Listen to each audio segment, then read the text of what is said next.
Pilaria urata, Imparia sit, uratela, Magalerua Pilaria urata, Imparia sit, ura,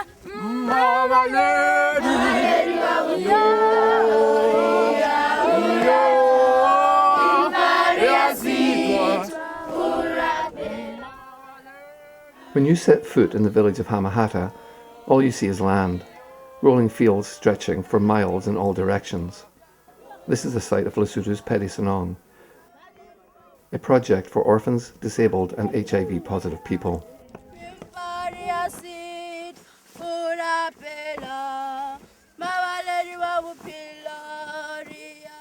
Everyone in this area participates in food growing. It's what their parents did, and it's what their grandparents did. Yet food production has broken down in this part of Africa. Hunger is a reality in many people's lives. The situation has arisen due to a range of problems. Water and irrigation being at the top of the list. Plenty of rain, but not always at the right time. Too much rain or too little rain has caused widespread soil erosion. The local farmers are planting corn and cabbage, the safest possible crops, over more nutritious traditional staples like sorghum.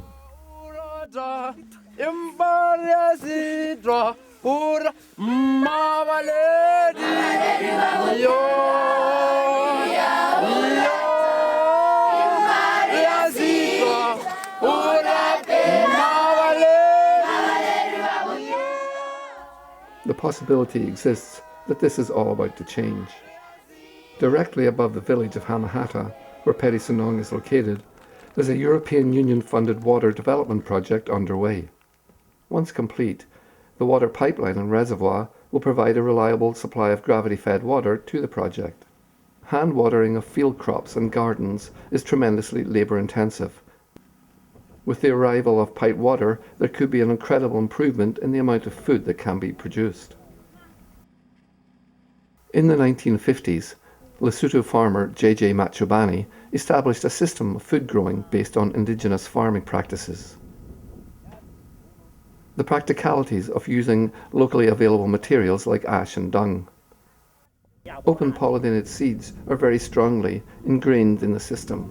Machobani's intention was for people in Lesotho to live all year round based on what they could grow. Machobani rightly predicted that soil would become exhausted and that the health would be compromised by the use of pesticides and herbicides. Instead, Machobani encouraged people to plant in succession, rotating crops and planting a wide variety of food to reduce the vulnerability to disease and insects. Machobani also emphasized the importance of composting and the planting of green manures over chemical fertilization. I think in a way we're really lucky. Everybody in the community talks about Machobani, and they talk about permaculture, and they talk about rebuilding and composting and soils and worms and all that stuff we all like to talk about. So everybody's actually so on that path. It's very fortunate. It lasts a long time, better than fertilizer. Fertilizer is very, very bad because we have got some fields that we used to plant with fertilizer, and the soil there is no more fertile now. Our crops are not well in that where we plant with fertilizer, but this one is very, very good. In 2010, PHELISANONG was able, with a grant from Canada's Glasswater Foundation, to build a large demonstration garden, orchard and greenhouse. It also built a fence around a 3-acre field. The fence proved itself to be such an invaluable ingredient. Everybody went and planted so much food inside the fence. There was food, trees, everything growing all at once. People would come and visit from having not been there for a year, and they couldn't believe what they were seeing as they drove down the hill. How did that appear in 1 year? So everybody seemed to understand how it works quite well.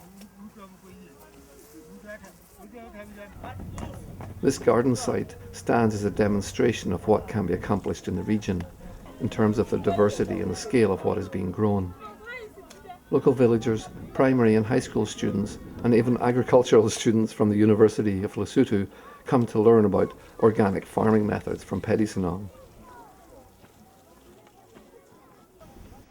Food security is linked with everything PHELISANONG does, from feeding children to helping people affected by HIV and AIDS. When Glasswaters came into PHELISANONG with funding for the health clinic, it became clear that addressing people's hunger had to go hand in hand with providing treatment for illness. PHELISANONG used some of the funds from the 2010 medication budget to provide emergency food rations to 50 patients who were receiving AIDS and TB medications from the government clinics. The feeding program was also extended to help 300 orphans and vulnerable children in the region.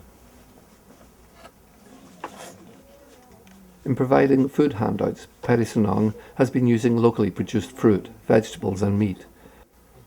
For example, much of what is served at the community dinners is produced by local HIV/AIDS support groups. Bread is baked by village grandmothers, and eggs come from the PHELISANONG's own chickens. The outreach workers stick around after dinner is served and work with feeding program participants, making long-term plans to tackle hunger together. The move from dependence on food handouts and aid to self-reliance is underway at PHELISANONG. Now the next step for PHELISANONG's agricultural program is to help people from the surrounding villages to build their own fenced orchards, like the one that is flourishing at the project site. The project is looking for funders interested in contributing to the startup funding needed for security fences, tools, seeds and tree seedlings for the 14 villages. This idea includes the orphans in each of these villages. They'll be included in the development and growing and planting of all of these projects. In the end, they'll learn very valuable skills for their future.